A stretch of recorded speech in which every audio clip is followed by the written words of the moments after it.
It's quite amazing in what's happening with me using Twitter in Greenpeace, because you can send message to your staff through Twitter. You can communicate to your even with your enemies, and when you're tweeting against your enemy, then people join.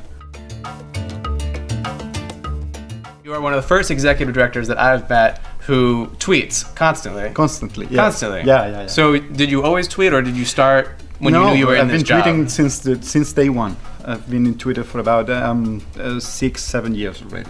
I'm an early adopter. Of how Twitter has helped you in a media strategy. We were going to campaign against the energy minister. Okay. And we were in a bar with the guys, with the Greenpeace guys, celebrating that we were having some fun. Right. But and then the bartender says, "Come on, there is another guy in charge." So let's tweet. Let's tweet about it. So welcome, quit coal. Please retweet. I don't know. The guy received about 400,000 replies saying quit coal. It was so big that it went on the news, and that's the welcome. Wow. So you're and we were in a bar, with those cell phones. Right. So now most other executive directors listening to you would probably say we would go.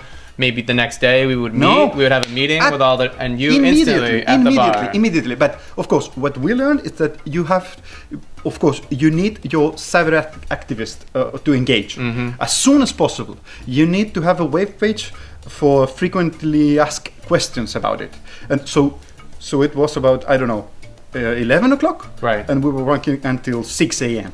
So I've heard from a lot of larger offices, much larger than yours, who say things, or organizations even, who say we can't afford the social media staff, the time, the resources to do this kind of operation. It's an attitude. You're a smaller office, in fact. Yes, I am one of the. Yeah, it's more like an attitude.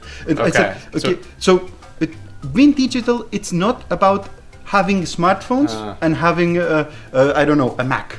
It's not about that. Right. It's about thinking in a different way. It's about telling the people directly and being prepared to have a reply, and be prepared to deal with the consequences of that.